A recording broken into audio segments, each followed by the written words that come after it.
Good afternoon, this is David Wendell with Bushcraft on Fire, and we're pleased to be with you for another video. I've had a lot of questions since I showed the kit that we're going to take out to the Minimalist Camp in May about what this little less than 1 pound kit is that I carry, a mini kit. I call it a micro kit. And so I wanted to take a few minutes today to show you that very quickly.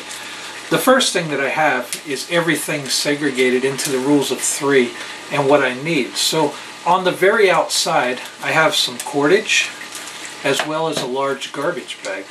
Now a lot of people say, well, you better put that garbage bag away because it'll get ripped up. Generally, if I'm out in the bush, I'll put this in my back pocket so it keeps it safe. But I can use that garbage bag for a poncho if I need, for a shelter. Remember, this is kind of a last-ditch kit. If I get separated from everything else, this is on my body and will take care of all my needs. Also, I have some 550 cord, just about 10 or 12, I think it's 12 foot, but with 7 strands inside. That gives me 84 plus the original core, which is 96 foot of cordage.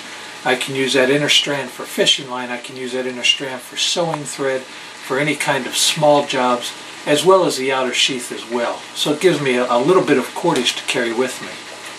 Also, I have some Ranger bands here, just to give me a little extra fire starter. They're not really holding the kit together, but just a convenient place to put them. And underneath one of those Ranger bands, I slipped another 100 foot of 50 pound test. This is, you know, people say that's not very sporting. If I'm in a survival situation, I'm not going to use 6 pound, 4 pound, 8 pound test. 50 pound test will not allow most fish to get off my line once they bite. It's not going to snag my line if I hit a limb or something that I'm in the bush with. So we'll put that aside for a few minutes because I will be showing you the rest of my fishing kit in a few minutes that's in here. So I can just take these Ranger bands off of here, set them aside. They're actually part of my fire kit. Ranger bands are good for hooking things together. You can make a tripod with lashing real easily with three sticks in one of these Ranger bands. But one of the most uses for it is you can burn it. And so I count it as part of my fire kit. Inside my kit, I have what's called a Whitman's chocolate sampler box. Sort of like a Sucrets box on steroid. It cost me 25 cents, picked it up at a flea market kind of thing. And instead of being this long as a Sucrets box, it gives me a little bit of extra storage. Still fits easily in my shirt pocket, in my pants pocket, in my cargo pocket of my clothes. So when I open it up, in the top I have a couple of sandpapers. This is 120 grit, this is a very fine 600 grit. I can use these for woodworking projects, I can use them to work on my knives, for anything like that, sharpening. I also have a water bag. It's a 8 ounce bag from Gerber. 6 ounces is measured out here. It'll actually hold about 10 ounces in the bag. I can gather water in this bag. It's pretty heavy duty. It's a Gerber breast milk bag, and I do carry these in my kits. So far we've got covered the basics: shelter, water.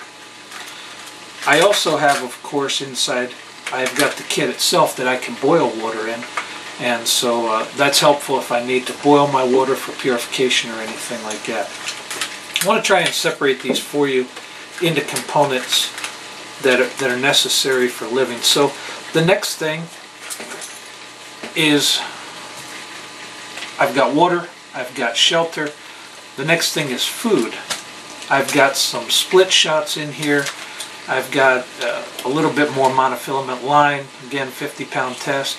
A few safety pins that I can make a treble hook out of, and then I've got some fish hooks. I'm going to get time to get a close-up of all these items for you, but I basically lined up 6 fish hooks on a piece of notebook paper, put some clear tape over the front.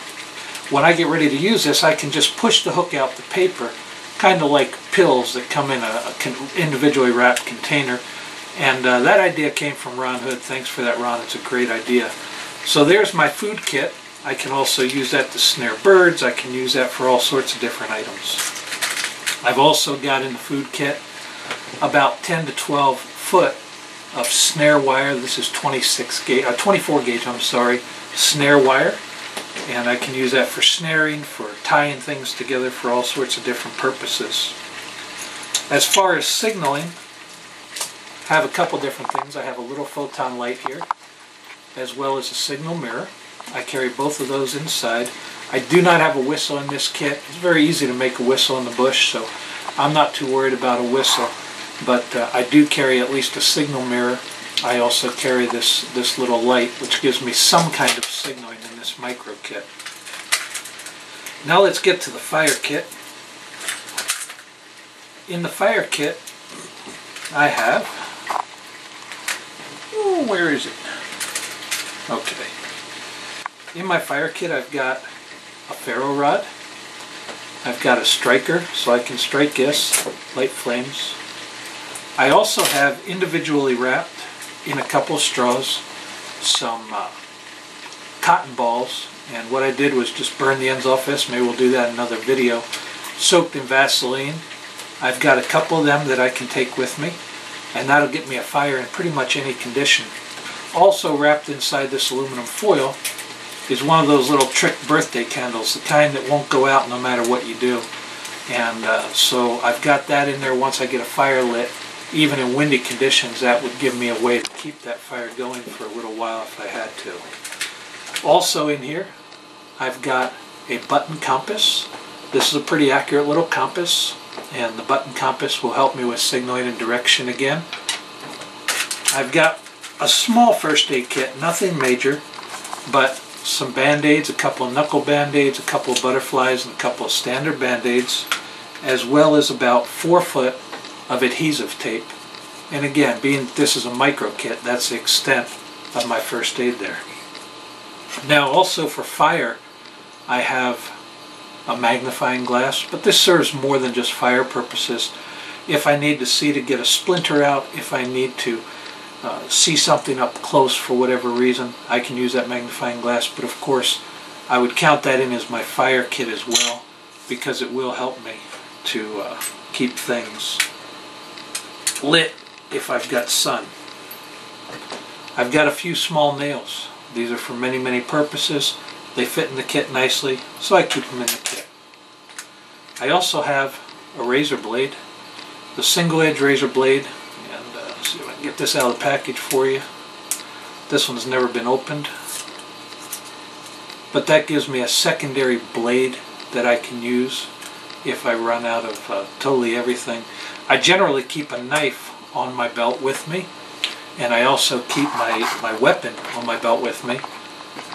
This little Allen key, hex key, will turn the scales on my knife, and it will also lock my 357, so I keep that hex key in there as well. The final things that I want to get to are a repair kit. I've got a little bit more monofilament line, and this is not only for fishing but also for sewing. I've got a couple of easy-all needles, and we've seen them in another video. You can very easily just make a way to put a handle to put those needles in. I've got a couple of those with about 30 foot of artificial sinew for sewing, some duct tape wrapped around plastic, and inside here there's another little easy-all needle. So that basically is my repair kit. Then I've got one more item in this, and I was able to stick this in because I had that extended kit. And what that is a Victorinox. I'm not sure of the model on this, but it's a very small one. Just got a few blades in here. It has a standard blade that I can cut with. It's got a little file in here if I can get it out. Not wanting to come out right now. There we go. Little file. Okay, I'm going to shut this up. This is not a locking blade, so it's not my standard because I like locking blades, but got a little saw in here. There's also a pair of scissors right here. And, take those out. Can use the scissors to cut with, to do all sorts of little fine jobs. If I'm cutting sandpaper, for example, or if I'm cutting some skin off of a squirrel or a small animal, I could use those scissors instead of a knife. And that just goes back in there. And then it's got a couple little ditty-daddies on there, I think. Back here it's got a little awl. This one doesn't have a hole in it, but it's good for punching. It's got a little Phillips head screwdriver, although I've never really found a use for a Phillips head screwdriver in the bush, except if I'm trying to make a hole in something. It kind of helps to do that. I keep that wrapped in a cloth. This cloth I put oil on it when I oil my knife, wrap it back up. That keeps the knife from getting any kind of moisture on it, ruining the knife. And then I just throw a Ranger band around there. So that's the MicroKit that I carry. Again, we have covered pretty much everything. We have a cutting tool and a way to sharpen it. We have a pretty complete fire kit. Not too bad of a repair kit for basic repairs. Small first aid kit. Signaling. Food. Water. Shelter. And cordage. Of course, we have a way, as I said earlier, to boil water, to cook food. You can boil water in this, although it's not very much. It will sterilize water, just take a little bit of time. You can also take this lid off of here. This will separate, so I could use this to cook in. Of course, you can see that that has a lining, so I need to burn that out first. But that's the MicroKit that I carry. Again, it stays right in my cargo pocket or in my shirt pocket, my jacket pocket. Very easy. This entire kit weighs out at just under 11.75 ounces, I believe it was, and I'll show you that with it on the scale in just a moment. That includes the blade and everything else. So I hope you've enjoyed this video. I hope you've learned a little bit about how to throw a MicroKit together, what items I carry in mine. You might choose different items for your kit, but I can do most everything in this. This is David Wendell with Bushcraft on Fire, hoping that you have a great day. Thanks for your attention, thanks for your support, thank you for watching this video, and we'll see you soon.